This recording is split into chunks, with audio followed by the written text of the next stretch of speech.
Right now, joining us with more on a Bill of Rights for credit card holders, two members of the subcommittee that is holding today's hearing. They're Emanuel Cleaver, a Democrat from Kansas City, Missouri, and Scott Garrett, a Republican from Sussex County, New Jersey. Gentlemen, welcome you both to the show. Good to be here. Would like to start with you, Representative Cleaver. I understand you're in favor of this bill. Can you tell us why? Well, there are many reasons to be in support of this bill. The credit card companies are taking advantage of cardholders in many instances, raising their interest rates without notifying them.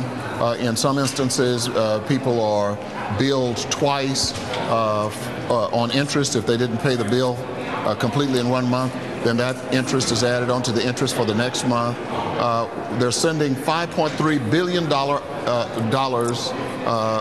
worth of offers to potential credit card holders every year, $5.3 billion, and at the same time we're having a credit crunch.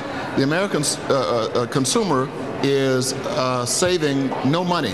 In fact, we are borrowing 1% more than we earn, and at the same time we're sending out 5.3 billion credit cards. Many of those are children or youngsters who are in college, under 18. Okay. Representative Garrett, you have some reservations about this bill. At a gut level, many of us say that the practice of the it's hard to feel sorry for the credit card companies because they're making a lot of money as it is. Why do you have reservations about this bill?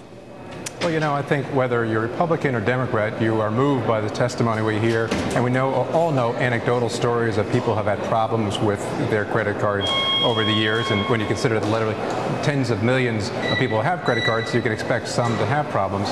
But it's somewhat ironic that we would be bringing up a bill like this that has the great potential to restrict the ability of people to be able to get credit cards just at a time when the rest of the country is in an economic downturn, a recession, when people are having a hard time, when we have the housing slump and the subprime problems. Why would it restrict? The credit card companies are saying that, but I must say I'm skeptical. I think many people are skeptical. Of course they're going to say that. They don't want anything that will rein in their ability to increase their profits, but just telling them they have to notify people 45 days in advance of higher interest rates, is that really so onerous? Well, no. If that was all there was to the bill, then it wouldn't be so onerous. And the notification requirements and the transparency issues are already, as you know, being addressed under Regulation Z. The Federal Reserve has the authority to do it. They're working on this. They're doing it in a much more broad approach than Congress is doing. So the transparency and the notification issues that you cite are being addressed. It's the other restrictions that this bill goes much further. It would take away their right to risk-base their credit rating, so that if they give a credit card to this person, it's going to be different from this person. You can't do that without the fear that it's going to limit all of ours abilities to get a credit card next year. Representative Cleaver, why aren't you concerned about that? Because many things with good intentions have unintended consequences. Do you see this point that Representative Garrett is making, that maybe this is the kind of bill that could do that? No, I don't. The responsibility for members of Congress is to protect the American public. We've got a responsibility to protect the consumers. And what we see here is an assault on the consumers. I'm not saying that the credit card industries are inherently evil and they want to do bad things, but they are doing some things that are tough with regard to how people are trying to survive nowadays, and giving credit cards to people who have no credit and then suing them. The credit card companies win on all counts. Late payments only bother the credit card holders. Credit card companies receive a truckload of money. They build in late payments as a part of the revenues they expect each year. The Congress of the United States has the responsibility to protect the consumers. And the anecdotal stories are multiplying, and I'll bet everyone listening to this broadcast, looking at you right now, will tell you they've had problems with credit card companies, and if they go and look at their bill, and look at the interest rate, and then go back and look at previous interest rates, there's a strong possibility that their interest rate has been raised without their knowledge. And that's happened to me too, Representative Garrett. How do you respond to that?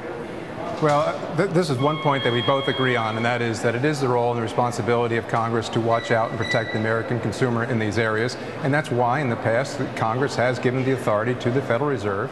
And that's why just a few hearings ago, Barney Frank even said at that time that he appreciates the fact to paraphrase him, that the Federal Reserve is now coming up with some of these requirements as far as transparency and disclosures, so that you know exactly what you're getting into, and you have the option. Do I want it to go with this card company and that card company? We gave that authority to them. Let's see them carry it through and see whether that works, as all of us, I think both sides of the aisle, really hope that it does, before Congress meddles in, as we so often do, with all those, what was the term you used before, unintended consequences. All right. Well, we'll see where this takes us. Go ahead, sir.